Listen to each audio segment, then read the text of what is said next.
Para hablar de una variante realmente muy interesante que tiene que ver con el Bitcoin, al que le está costando arrancar. En términos generales, el valor ha ido casi siempre a la suba, tiene valores muy interesantes, pero ahora en esta etapa le está costando arrancar. Vamos a hablar con Joaquín Baldo, que es un especialista en la materia. Joaquín, muy buenas tardes. ¿Qué tal, Pepe? Buenas tardes, un placer. Lo mismo digo, bueno, vamos a ver, por encima de los 28.500 dólares al Bitcoin le está costando subir.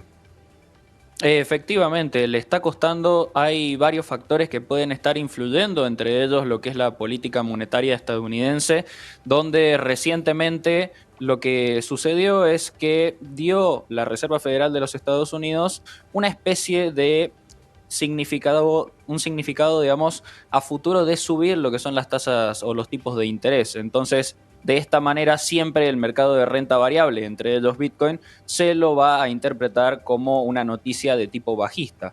Recordemos que Bitcoin tenía como un panorama, hará un mes, 2 meses atrás, todavía para ir a visitar los 21.000 dólares y no lo ha hecho aún. Por lo tanto, esa probabilidad sigue estando en pie. Fuera de eso, es interesante pensar que si bien a corto plazo Bitcoin no va a subir como siempre esperamos que lo haga, es muy probable que para 2024 tengamos un año interesante. Vamos a ver, ¿vos crees que llegará nuevamente al valor que supo tocar en algún momento, en su mejor momento, el de los 30.000 dólares por Bitcoin?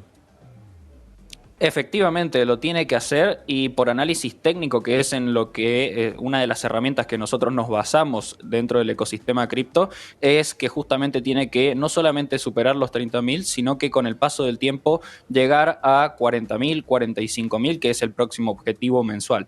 Ujú. ¿Por qué es tan sensible a las decisiones que tome la Fed, particularmente a la suba de la tasa de interés?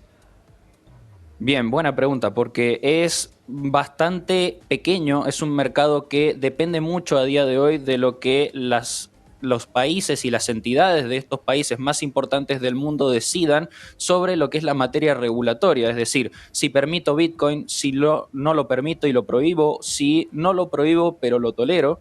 Entonces, en todas estas aristas es muy interesante lo que va a ir sucediendo, porque al ser un mercado donde no están todavía los capitales institucionales, hablamos de miles de millones de dólares, todavía no están presentes en cripto a gran escala.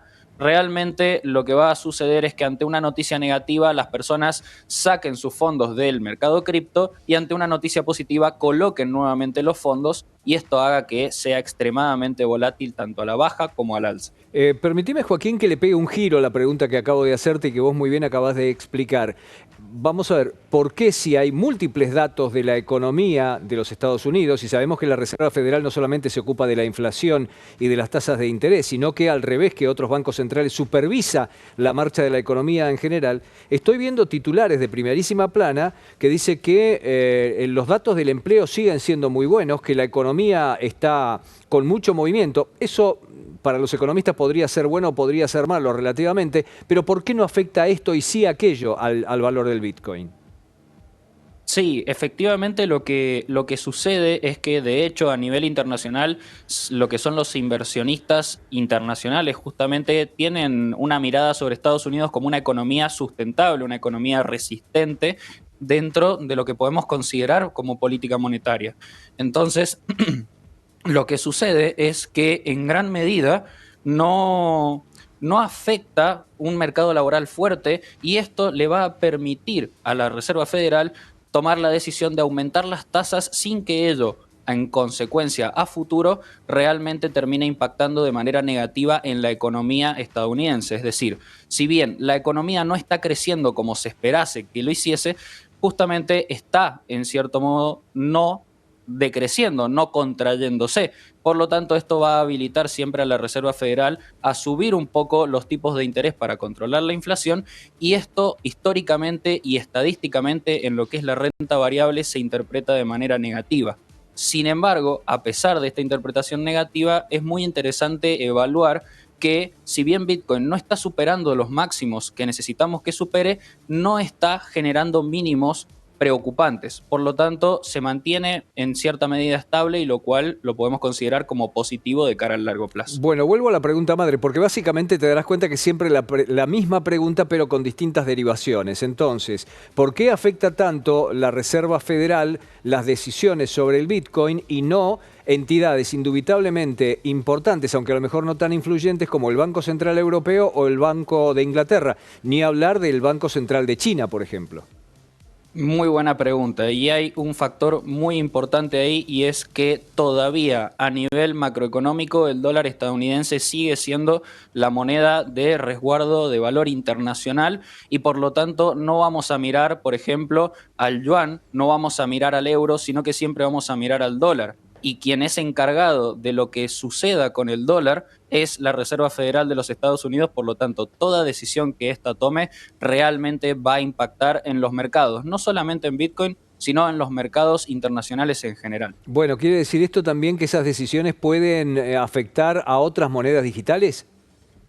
Efectivamente, lo que va a hacer en primer lugar es afectar a Bitcoin, pero siempre va a afectar e incluso en una mayor medida, es decir, si la noticia es negativa, lo va a afectar muy negativamente al resto del mercado de las criptomonedas, así que hay que tener cuidado con las monedas que no sean Bitcoin o Ethereum porque podemos correr grave riesgo en nuestros portafolios si tenemos noticias muy negativas. ¿Cuál sería el problema estructural de que Bitcoin no alcance los 35.000 o hasta 45.000 dólares que vos mencionaste y que es la expectativa de crecimiento? Efectivamente, el mejor escenario que podemos tener es que siga oscilando entre 20.000 y 30.000 dólares. Un panorama esperable, pero poco probable, es que visitemos los 10.000 dólares a largo plazo. Y a pesar de ello, bueno, ya lo que sería un escenario aún peor es que ya baje de los 10.000 dólares. Pero indefectiblemente, si lo hace, técnicamente seguiríamos posicionándonos para un movimiento alcista con el paso de los años, ¿no? Bueno, ¿qué es lo que deben esperar entonces o a qué deben prestarle atención aquellos que estén posicionados en Bitcoins y que ven todos estos movimientos? Que básicamente no hay que confundirse con lo que está sucediendo a corto plazo. Hay noticias muy importantes en el ecosistema, hay futuras noticias que vamos a tener muy probablemente en el 2024 sobre los ETF de Bitcoin por los grandes fondos de inversión. Por lo tanto, a futuro hay buenas expectativas dentro de la tecnología, así que estén tranquilos y que es momento de acumular, que se llama en el sector, es decir, comprar y tener paciencia para futuro. Te saco un poco de ese tema para preguntarte otra cosa ya en el final. ¿Hasta cuándo vamos a convivir con con las monedas físicas y no vamos a entrar de lleno en este tipo de sistemas? Bien, efectivamente es uno de los propósitos, uno de los objetivos, las metas de lo que es la Agenda ya 2030, 2040 de muchos de los países de primer mundo, pero realmente es un proceso que va a llevar tiempo y que todavía no tenemos a las potencias internacionales con una intención directa e inmediata y, si se quiere, pública de qué es lo que están haciendo con estos proyectos. Tenemos países como China, tenemos países como Suecia, pero no hay muestras claras todavía de un abandono total de lo que es el dinero físico para ir a la digitalización, pero sí, en modo de resumen, es interesante lo que va a ser la Agenda 2030. Joaquín, quiero agradecer mucho este contacto. Por favor, muchas gracias. Joaquín Baldo, especialista en criptomonedas y la tecnología aplicada al dinero, respondiendo a estos interrogantes.